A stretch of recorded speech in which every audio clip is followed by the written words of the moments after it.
Hola, ¿qué tal? Esto es su canal cristiano, Betel, Casa de Dios y Puerta del Cielo. Y hoy vamos a continuar con nuestro tema de El Camino a la Cruz. Ya hablamos de la vida del Señor Jesús, ya nos vamos a centrar ahora solamente en el último día, en cómo fue arrestado y, bueno, pues llevado a la cruz y el significado de la cruz.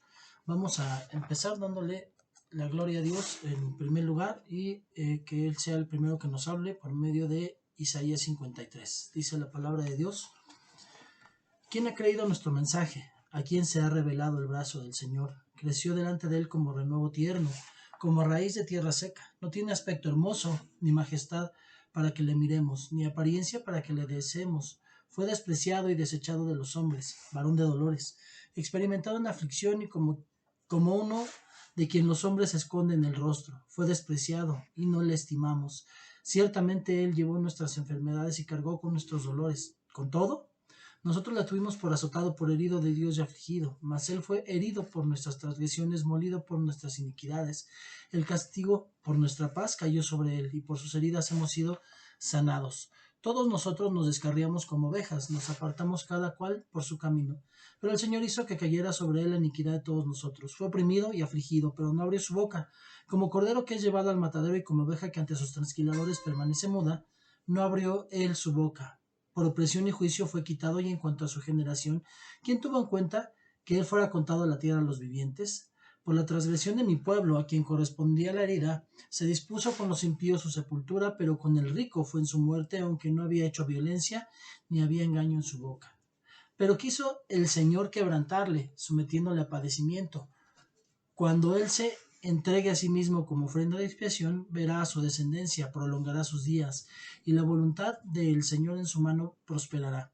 Debido a la angustia de su alma, él lo verá y quedará satisfecho. Por un momento, el justo, mi siervo, justificará a muchos y cargará las iniquidades de ellos. Por tanto, yo le daré parte con los grandes y con los fuertes repartirá despojos, porque derramó su alma hasta la muerte, y con los transgresores fue contado, llevando el pecado de muchos e intercediendo por los transgresores. Padre bendito, le damos gracias por la oportunidad, Señor, que nos da de volver a compartir una palabra por medio de este canal, Señor. Le pedimos que siga bendiciendo este canal, que sigan compartiendo esto, Padre bendito, para que llegue la bendición a otras personas. Como siempre le pido, Señor Dios Todopoderoso, que no sea mi entendimiento ni mi conocimiento el que guíe este estudio, sino el Señor Espíritu Santo, ya que es el Señor Espíritu Santo el que nos lleva a toda verdad, y el Señor Jesucristo el que tiene la victoria para nosotros, la transformación, y Él fue el que pagó por nosotros, Señor Dios Todopoderoso. Ponemos en primer lugar, Señor bendito, a usted, a mi Señor Jesucristo, al Espíritu Santo. Gracias, Dios Todopoderoso, por esta oportunidad, este privilegio, Dios. Tomo con temor y temblor una vez más este tiempo, Señor, creyendo totalmente que el Señor Espíritu Santo tiene mucho que hablarnos. Gracias, le doy toda la gloria y la honra. Bendigo a las personas que puedan escuchar esta enseñanza, y esto lo oro en el nombre de su Jesucristo. Amén y amén. Y bueno, pues en realidad todavía en este tiempo hay mucha gente que se niega a querer creer en la Biblia. Cuando hablamos de respecto a la Biblia, a algunas personas de pronto nos dicen, no, es que la Biblia la escribieron hombres. Y yo les diría, o sea, finalmente un libro excelente como, no sé, un autor como Mandino, como Norman Vincent Peale, estamos hablando quizás de obras ya de tiempo, de Virgilio, de Homero, la escribieron hombres, y mucha gente cree en lo que dice. Leemos los periódicos y lo escribieron hombres que sabemos de antemano también que en muchos países hay cierta corrupción en cuanto a que se puedan hablar las noticias, o no se permiten hablar las noticias tal cual debiera. Y vemos que de todas maneras nosotros, aún con ese conocimiento, creemos en las noticias que nos dan. Y asimismo, bueno, hay muchos documentos en los cuales escribieron hombres, y finalmente algo que yo puedo ver que es perenne es que la Biblia se ha demostrado y una otra vez que es histórica. Muchos también hablan de que el Señor Jesucristo no existió, que es un personaje ficticio, que fue un buen hombre, un maestro, un iniciado, dicen algunas logias, y vemos que no aceptan la divinidad de Jesús.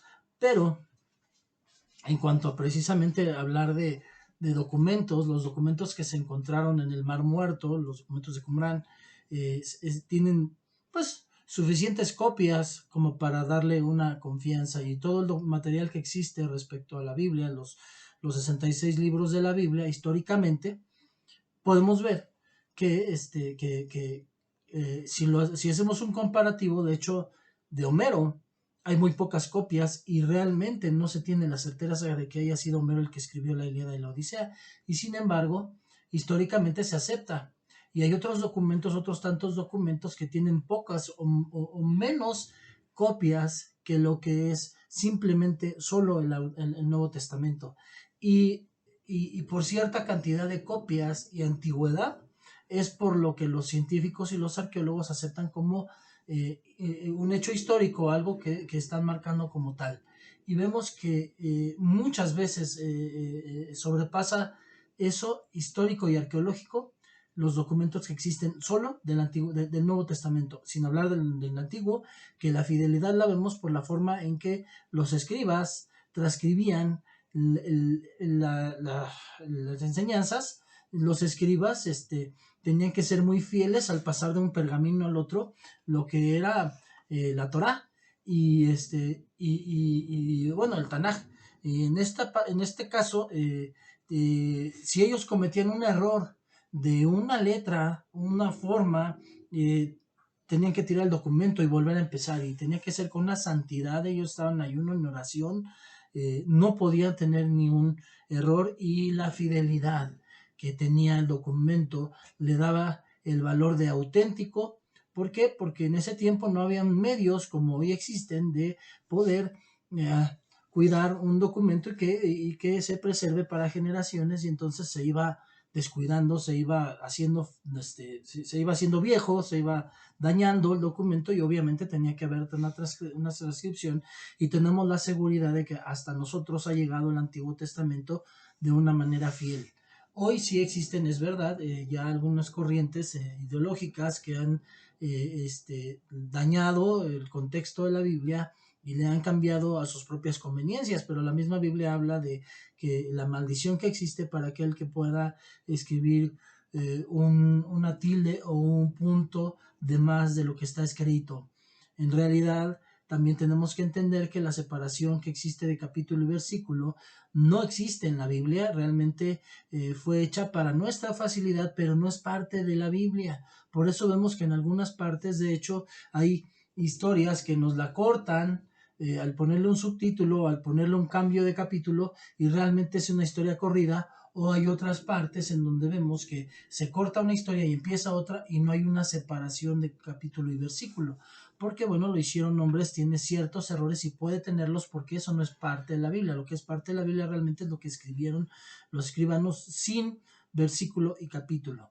Y por otro lado, la historicidad de Jesús está demostrada con documentos internos, la cantidad de copias que existen. Se dice que si hoy alguien prohibiera que existiera el Nuevo Testamento y lo desaparecieran totalmente de la historia, existen suficientes libros que pueden hablar de lo que dice el Antiguo Testamento. Hay suficientes textos para volver a compilar el Nuevo Testamento sin necesidad de utilizar el Nuevo Testamento directamente, sino por los autores que han utilizado el Nuevo Testamento, algún texto para alguna referencia.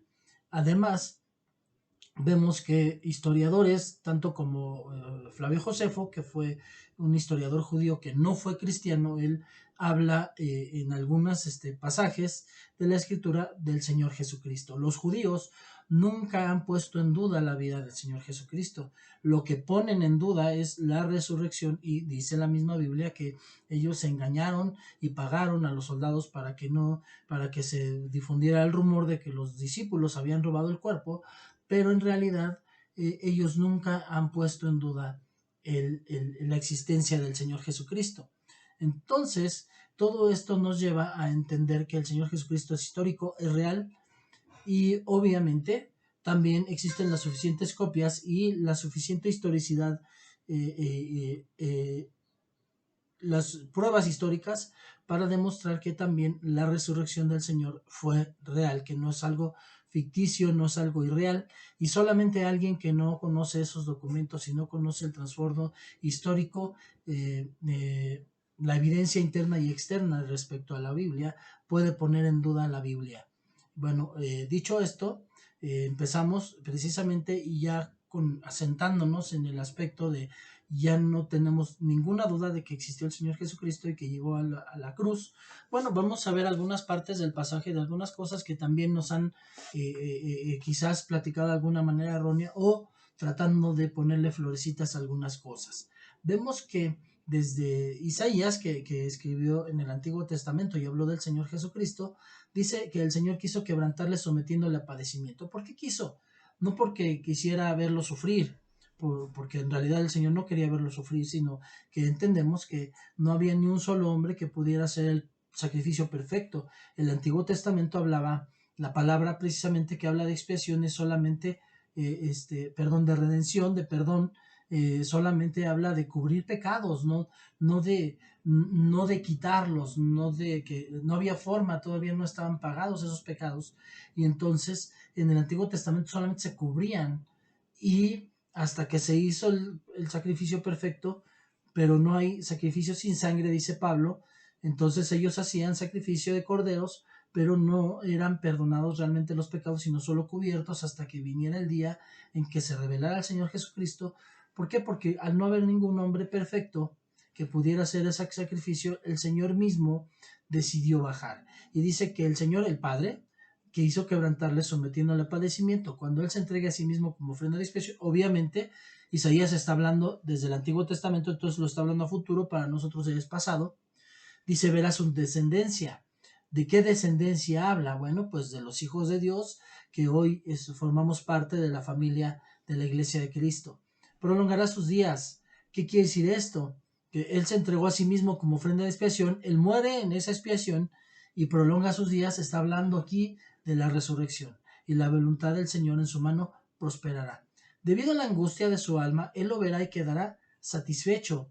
O sea, Él vio la angustia y la sintió el Señor, el Padre, la angustia del alma de Jesús. El Señor ya estaba angustiado desde que estaba en el huerto, en el Getsemaní, y dice, Él lo verá y quedará satisfecho. El sacrificio, el dolor, la angustia que sintió el Señor Jesucristo, y los dolores de los traumas y los latigazos que le dieron al Señor Jesús de los clavos, fueron el sacrificio perfecto, y el Señor el Padre queda satisfecho con esto. Dice, por su conocimiento, el justo mi siervo justificará a muchos. O sea, por eso no solamente podía hacer el sacrificio en la cruz, por eso tuvo que caminar 3 años para enseñarnos su conocimiento. Todavía hay muchos que dicen que en la resurrección de Jesús, o que antes el Señor Jesús, que en la resurrección el Señor se fue a vivir a otro lugar en donde aprendió mucho y que se casó y que tuvo hijos, y por eso habla de descendencia. Mentira, y está sacando fuera de contexto lo que dice la palabra. Otros dicen que antes, en el tiempo de los 12, 13 años hasta los 30, que no se sabe de su historia, que él se fue con los lamas y aprendió de ahí. No es verdad, porque dice la escritura que todo lo que fue hecho por él. No era un hombre, él es Dios, existe desde antes, y sin él nada hubiera sido hecho. Entonces, por su conocimiento, por ese conocimiento que él tenía y que nos heredó, el justo, mi siervo, justificará a muchos y cargará las iniquidades de ellos. O sea, que todos nosotros, dice la escritura, también en este mismo libro hemos pecado y estamos lejos de la presencia salvadora de Dios, y el solo hecho de creerle y haberle escuchado, ese conocimiento que nos hereda, es como nos justifica, y Él carga nuestros pecados y nuestras iniquidades. Por lo tanto, dice el Padre, yo le daré parte con los grandes, y con los fuertes repartirá despojos, porque derramó su alma hasta la muerte. Aquí nos vuelve a decir que el Señor Jesús tenía que morir. Dice, porque derramó su alma hasta la muerte, y con los transgresores fue contado. Estuvo con dos delincuentes, llevando el pecado de muchos e intercediendo por los transgresores. Y bueno, vemos que de todas maneras nos habla en el principio de que él iba a ver sus generaciones, y que iba a alargar su vida, eso quiere decir que iba a vencer la muerte. Está hablando de la resurrección del Señor Jesucristo. Bueno, vamos, el Evangelio de Lucas 19:10 dice, porque el Hijo del Hombre vino a buscar y salvar lo que se había perdido. O sea, los cristianos somos un montón de pecadores que estamos buscando obedecer a Dios y que hemos entendido el sacrificio pascual y que nosotros confiamos, creemos, tenemos fe en el Señor Jesucristo y en su redención para que podamos tener una vida nueva. Finalmente no quiere decir que seamos perfectos, es fácil para el mundo, para el Señor Jesucristo dejó la Biblia para todos, no solo para los cristianos. La diferencia es que el cristiano es el que lee la Biblia o el judío el Tanaj, pero la realidad es que la Biblia es para todos y sin embargo cuando una persona ve hacer algo malo a un cristiano, lo señala y dice, pues no que era muy bueno, pues mira, ahí está su ejemplo, pero no se esfuerzan en ser buenos, hacen lo malo y la diferencia no dice la Biblia que nosotros los cristianos no pequemos,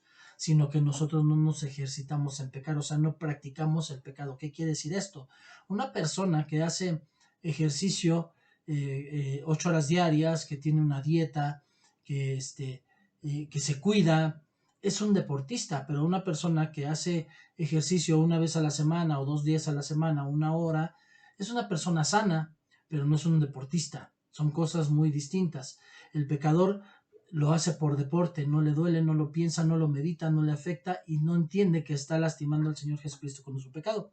El cristiano resbala en pecado, es verdad, pero se pone a cuentas cada que cae.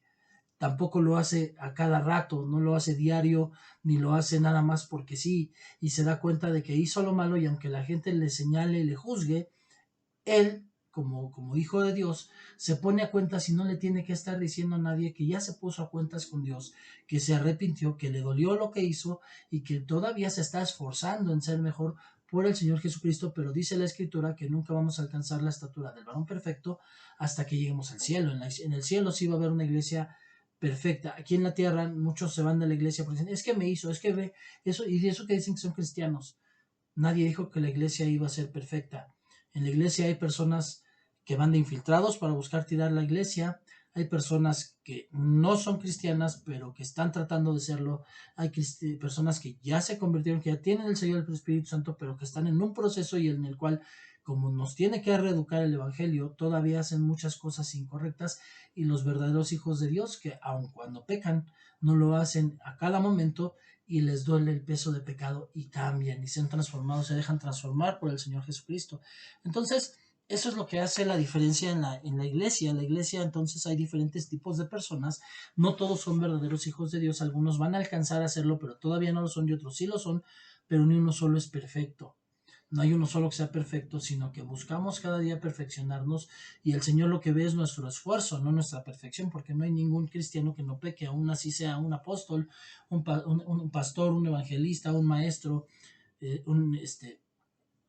todos, o sea, un profeta, todos pecan, porque si no, el mismo Señor Jesucristo sería mentiroso cuando dice que todos hemos pecado y estamos lejos de la presencia salvadora de Dios. Entonces tenemos que entender esa parte para poder entender el costo que se tuvo que pagar por nuestra libertad, para podernos darnos paz. No nos quitó el pecado, sino nos dio paz y nos dio la seguridad de salvación. Les invito a que puedan ver unos textos relacionados, que es Juan 3, 16, 17, Juan 12, 24, Juan 1, 29, Mateo 1, 21, Marcos 14, 32 al 36, Salmo 118 del 1 al 29, el Salmo 22 del 1 al 31 y vamos a ver Mateo 26, 30. Vamos a ver lo que dice Mateo 26, 30, dice la Escritura en Mateo 26, 30. Dice la palabra de Dios.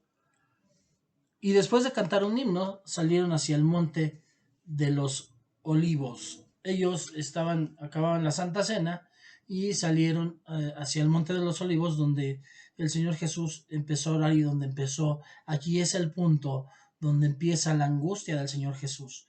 Él, de hecho, desde la Santa Cena, cuando él anunció que había uno de los discípulos que le iba a entregar. ¿Cuáles son los objetivos de este tema? Bueno, que el creyente conozca el alto costo que se tuvo que pagar por nuestra libertad para que tengamos paz. El segundo, que el cristiano vea a Cristo Jesús como el medio que fue derramado, lastimado, matado para darnos vida, como el cordero sacrificado para poder regresar a nuestro hogar con el Señor Jesús, Dios, el Padre, y que conozcamos juntos el amor del Padre y el amor de nuestro Señor Jesucristo. Me gustaría dejarles algunas preguntas para meditación. ¿Sabe usted cómo era morir crucificado? ¿Se imagina o conoce la historia? Porque muchos hemos visto la cruz, la cruz Thai, la cruz latina, es como nos lo representan al Señor Jesucristo la mayoría de los artistas, y en realidad el Señor no murió en una cruz, en forma de T, la forma de T, de cruz, se la dio el letrero de arriba, pero realmente la cruz solamente tenía un travesaño puesto sobre un poste, y este travesaño era el que se subía para completar la cruz. El lugar donde estaba históricamente o donde fue crucificado el Señor Jesús era donde se crucificaban muchos ladrones, y vemos que obviamente si ellos habían avanzado mucha tecnología, digamos, para ese tiempo, digo, por decirlo de alguna manera, para poder perfeccionar la tortura y muerte de los delincuentes, entonces ellos ya tenían una serie de postes enterrados en tierra, porque finalmente el subir la cruz tendría que haber tenido algunos apoyos para que no se cayera.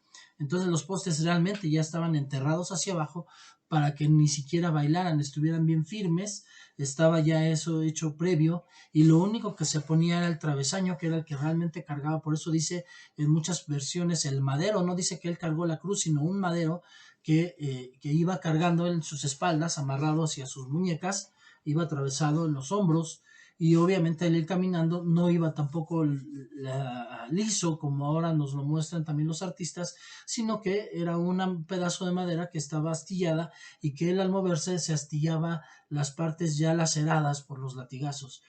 En el camino a la cruz, él llevaba solo el madero, y el madero era el que por medio de escaleras y con unos lazos se subían y iban subiendo. Tampoco era muy alto, no era exageradamente alto, era suficientemente alto para que lo vieran, pero no era tan alta la cruz como hoy también nos la muestran. El poste era lo suficiente para que los que estaban por ahí alcanzaran a ver, más o menos un cuerpo hacia arriba era lo que estaba de alto el madero.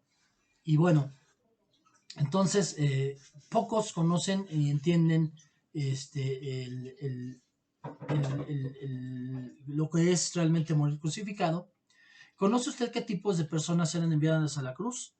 Pues eran delincuentes, eran personas que habían transgredido la ley o eran insurrectos. En ese tiempo había muchos que querían liberar a Jerusalén del yugo romano.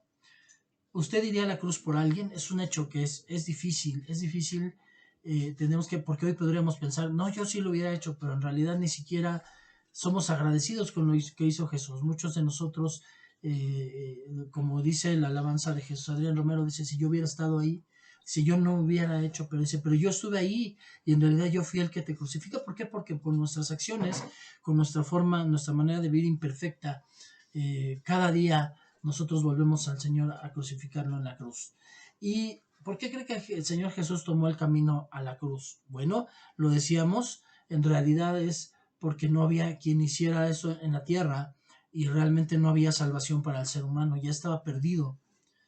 De lo que nos vino a salvar el Señor fue de que todos fuéramos al lugar de castigo eterno, que muchos no creen, pero que la Biblia dice, y que la Biblia no se contradice. Dios no es hombre para que mienta, ni hijo de hombre para que se arrepienta. Y bueno, pues el mensaje de hoy, vamos a centrarnos ahora ya en el mensaje de hoy. Es la última parte de la vida de nuestro Señor Jesucristo, y él empieza un viaje por la zona rural de Fenicia, donde sana a la hija de una mujer sirofenicia que estaba poseída por un demonio.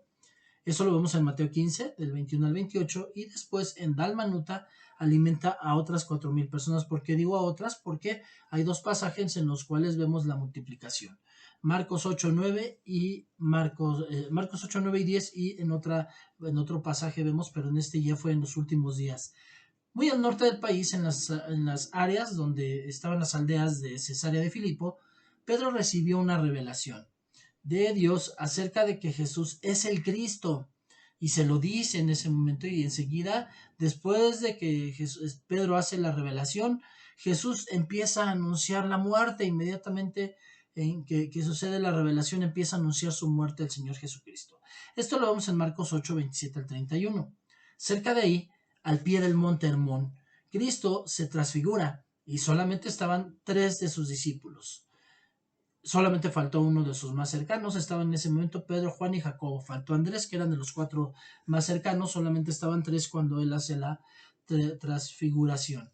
Entonces lo ven hablando con Moisés y con Elías. ¿Cómo supo?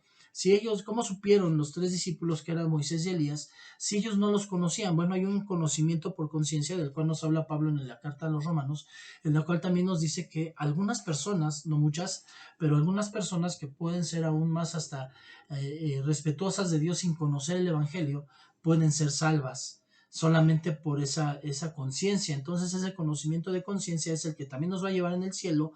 En el cielo se nos va a borrar el cassette, no vamos a recordar lo que éramos en la tierra, pero vamos a tener un conocimiento de conciencia en el cual vamos a saber que ciertas personas fueron muy allegadas a nosotros.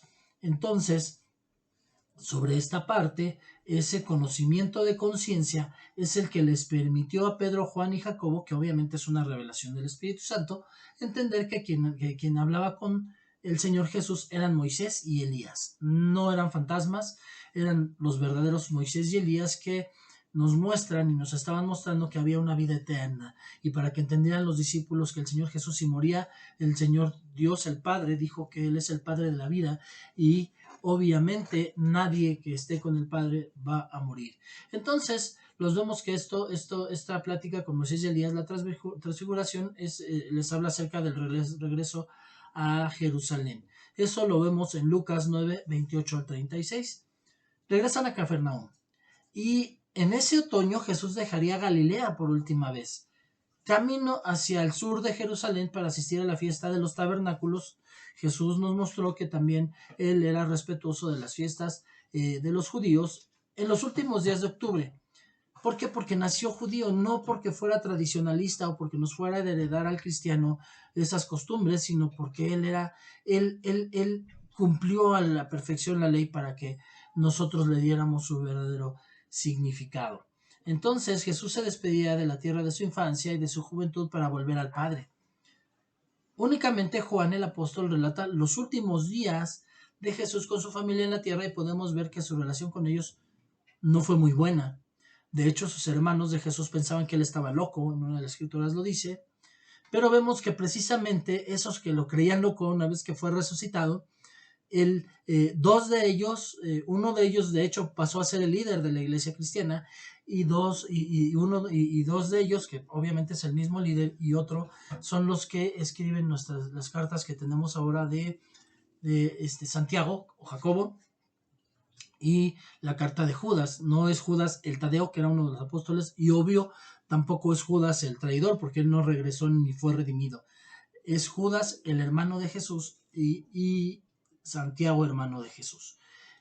Santiago, de hecho, es lo mismo que Jacobo, es una forma latinizada del nombre, porque es y Jacob es el nombre de Jacobo, y Jacob es lo que degeneró siendo Santiago. Es por eso es lo mismo Santiago que Jacobo. Bueno, vemos asimismo que antes de partir, él manda a 70 de sus discípulos a evangelizar, a predicar, para anunciar su llegada. Eso lo vemos en Juan 7 del 1 al 6 y Juan 9, Juan 7, 9 y 10. Y también en Lucas 10 del 1 al 20. Obviamente los demás evangelios se centran más en todo su ministerio. Lucas se centra en las partes más importantes de su vida, y Juan solamente se centra en los últimos días de Jesús en la tierra. Jesús atravesó Samaria otra vez, pero no fue recibido bien. Sin embargo, esa repulsión, ese rechazo que sintió, no le predispuso su corazón contra ellos. Eso nos mostró que tenemos que tener amor contra los que nos rechazan, porque poco después de ese incidente explicó su famosa parábola del buen samaritano. O sea, tenemos que empezar a hilar por qué precisamente los judíos rechazaban a los samaritanos rechazan a Jesús, y Jesús habla de la parábola del buen samaritano, que fue el único que ayudó al hombre que fue asaltado y golpeado en el camino.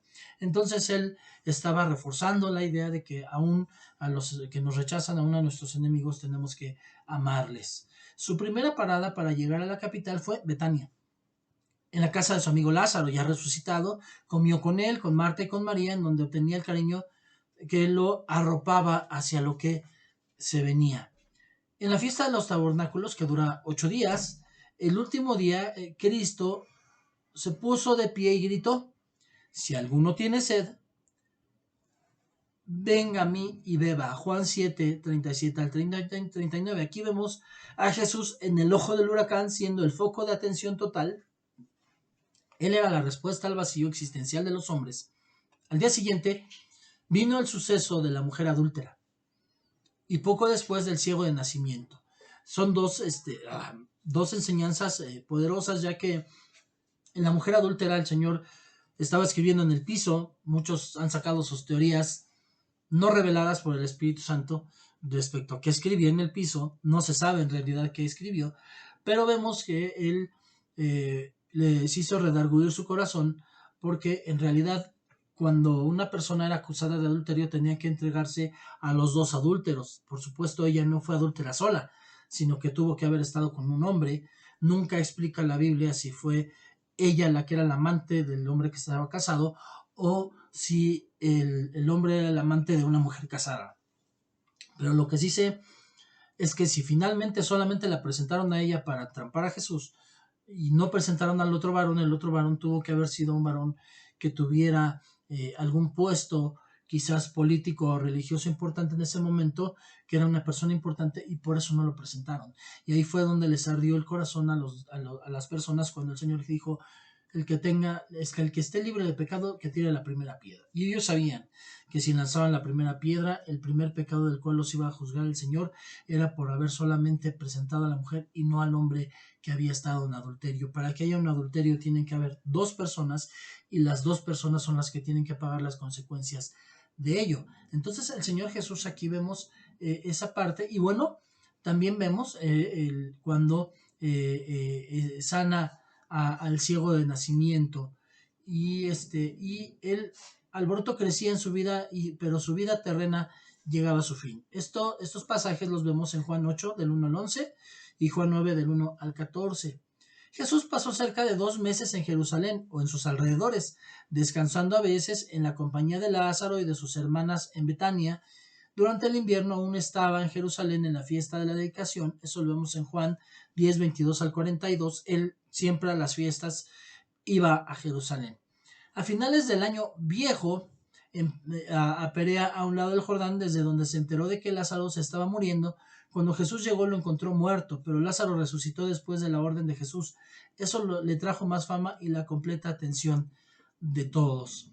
Cristo volvió a Perea, y de regreso del lugar, al pasar por Jericó, conoce a Zaqueo, un hombre chaparrito que era el cobrador de impuestos, era un contador, y sana al ciego Bartimeo, a otro ciego. Lucas 19 del 1 al 6, y vemos también en Marcos 10, 46 al 52. Grandes muchedumbres seguían al Señor. Los fariseos empezaron a expresar una abierta oposición en contra de nuestro Señor Jesucristo. Ahora sí ya mostraban que estaban en contra de él, ya no lo ocultaban. La tensión comenzó a crecer, y Jesús fue advertido de todo esto por sus amigos. De hecho, le pidieron que en adelante evitara ir a Jerusalén. Pero él, firme en la idea del propósito que el Señor le había dado en esa misión, Jesús no hizo caso de aquellas advertencias. Cuando en los últimos días de Mateo vuelve desde el Jordán a Betania, sus viajes terrenales virtualmente habían terminado. Es ahí donde María de Betania, la hermana de Lázaro, le dio lo más valioso que ella tenía, agradeciéndole por todo el significado que Jesús había traído a su vida. Con su frente sudorosa y sus pies cansados, su sonrisa a todos, su amor y comprensión incondicional, su eterna amistad, ella le quería demostrar su amor ahora que su amigo se iba. En Juan 12, 1 al 8, y vemos que es cuando derrama el perfume a sus pies y lo seca con sus cabellos. Y la última cena de Jesús. Jesús llegó a Betania 6 días antes de la última Pascua que había de celebrar. Durante los siguientes 6 días Jesús permaneció ya solamente en Betania, ya no se movió de ahí, estuvo con sus amigos y con sus discípulos más cercanos, haciendo algunos viajes cortos de ida y vuelta a de este pequeño pueblo de Betania a Jerusalén por el Monte de los Olivos. Desde allí hace su entrada triunfal a Jerusalén, que es cuando ponen las palmas y lo reciben montado en un burro. Marcos 11 del 1 al 2 y Lucas 19, 35 al 37, 41 y 42. Eso lo vemos en esos dos pasajes. Hoy para nosotros quizás sería como despectivo el que fuera en un burro, pero en ese tiempo, como el burro era un animal de carga y era lento, realmente en esos tiempos también de hecho servía para llevar a la realeza, para que precisamente en un desfile, en un acto público, la gente pudiera aclamar a esa persona importante y la pudiera ver. Entonces, por eso fue que había una tradición, que iban en un burro, y entonces por eso el Señor Jesús escogió un burro para entrar a Jerusalén en su entrada triunfal. Luego de esa entrada, el Señor Jesucristo acude al templo una vez más para echar a los que comerciaban en él. Él ahí también nos muestra y nos enseña el celo que se tiene que tener al Padre y a lo santo. Ya gente de otros países habían escuchado del Señor Jesucristo. Esta ya era una labor de sus discípulos ahora, que conociera más gente y siguieran o sea, él les hereda esa parte de seguir enseñando lo que el Señor Jesús enseñó y centrar la enseñanza en el Señor Jesucristo. Su muerte ya no podía esperar más. Juan 12, 20 al 26. En su última semana, Cristo maldijo la higuera, enseñó en el templo y buscó a sus discípulos que buscaran un lugar para celebrar la Pascua. La Pascua era la principal celebración judía. Recordaba a todo el pueblo que un día habían sido esclavos y que gracias a la sangre de un cordero en sus puertas y ventanas ellos no habían sido atacados por el destructor y que habían salido de Egipto obteniendo libertad. Por eso la Pascua perfecta es el Señor Jesucristo, porque nosotros éramos esclavos y gracias a la sangre del Cordero perfecto, que es el Señor Jesucristo, salimos de Egipto. Egipto representa al mundo, obteniendo la libertad. Cuando Juan el Bautista vio por primera vez a Jesús, le llamó el Cordero de Dios, por eso, porque él estaba dado para matadero. Cristo sería la más grande y la única y verdadera Pascua. Bueno, el himno final. Los judíos tenían la costumbre de cantar un himno que abarca de los salmos del 113 al 118. Eso era el himno que cantaban en la Pascua. Entonces quiere decir que cuando dice en la Santa Cena que cantaron un himno, este fue el himno que cantaron. Y bueno, vemos que el himno en las partes centrales, lo más importante del himno, habla de lo que el Señor estaba a punto de hacer. El Salmo 116:13 dice: tomaré la copa de salvación e invocaré el nombre de Jehová. La copa de salvación era morir en la cruz. Salmo 118:6: Jehová está conmigo, no temeré lo que pueda hacerme el hombre. El Señor Jesucristo sabía que el Señor le estaba acompañando en el camino a la cruz. Salmo 118:20: esta es la puerta de Jehová, por ella entrarán los justos. El Señor Jesús estaba refiriendo a sí mismo. En la puerta es el Señor Jesús. Y Salmo 118:27: Jehová es Dios y nos ha dado luz, atad víctimas con cuerdas a los cuernos del altar. Les invito a que puedan leer completo de los salmos del 113 al 118 para que puedan ver de qué hablaba el himno, que uno de los himnos, porque dice que cantaron himnos, era uno de los que cantaron en la noche de la Santa Cena. Él fue la víctima, Él nos dio luz, Él es la puerta. Él tomó la copa de salvación por nosotros. Podemos imaginar a Jesús queriendo cuidar a sus discípulos, queriendo darles el valor en aquella tristeza, el valor que necesitaban. Sus rostros son iluminados por las lámparas y el asombro en sus ojos al enterarse de que esa era la última cena que tenían con el Señor Jesucristo en su ministerio terreno. Después su risa, su olor, su calidez solo serían un recuerdo.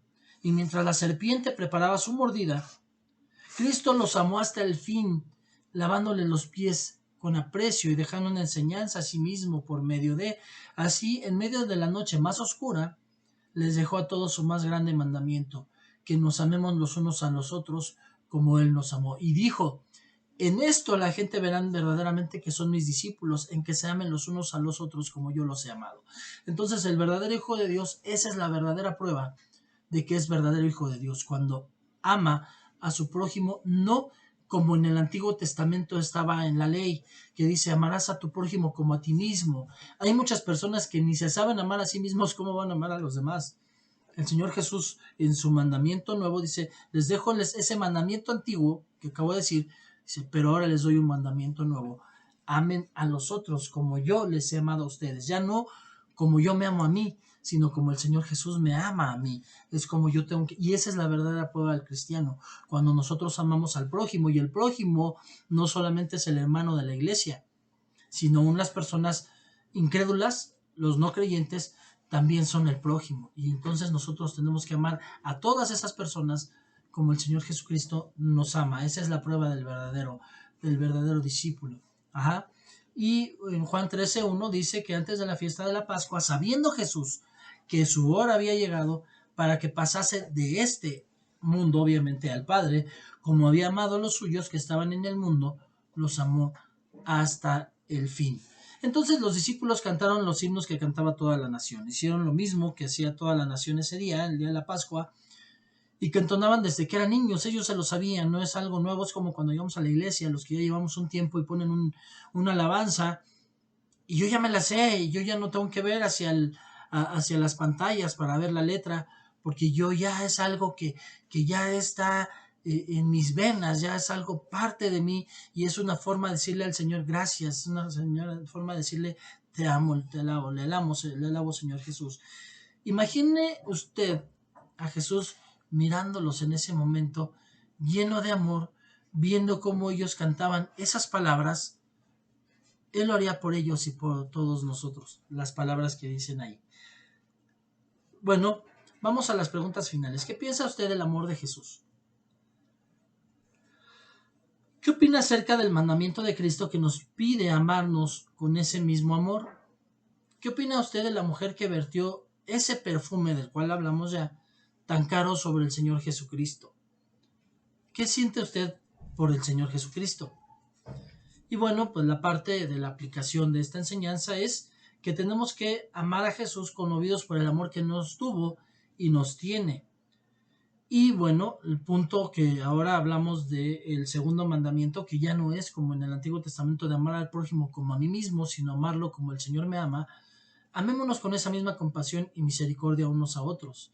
Y lo último, el Señor Jesús antes de irse comisionó 70 para que fueran a hablar de Él, para compartir la fe. Prediquemos acerca del nombre de Jesús. Amén. Bueno, pues hasta aquí el camino a la cruz. Hablamos de este tema y bueno, para el siguiente tema vamos a hablar ya directamente de la cruz, de su proceso del arresto desde el Getsemaní hasta el monte de la calavera, que así se llamaba traducido, el monte Calvario. Y bueno, pues hasta aquí terminamos hoy. Si gustan darle continuidad para poder entrar en materia, pueden leer Lucas 23 del 32 al 49 para que vayan meditando en esta parte y podemos ver el tema la siguiente semana. Bueno, pues que el Señor me lo siga bendiciendo mucho. Estamos aquí, vamos a dar gracias a Dios por este tiempo. Padre bendito, le doy gracias por la oportunidad, el privilegio de poder compartir esta enseñanza, Señor, de hacernos meditar el por qué y el para qué, el propósito. El propósito no solo era la cruz era el punto culminante y el más importante, que es donde paga.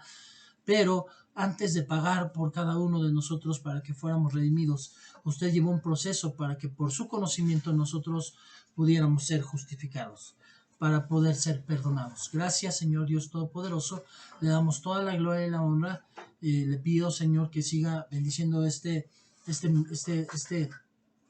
canal, que llegue a mucha más gente, Señor, que muchos más sean bendecidos por esto.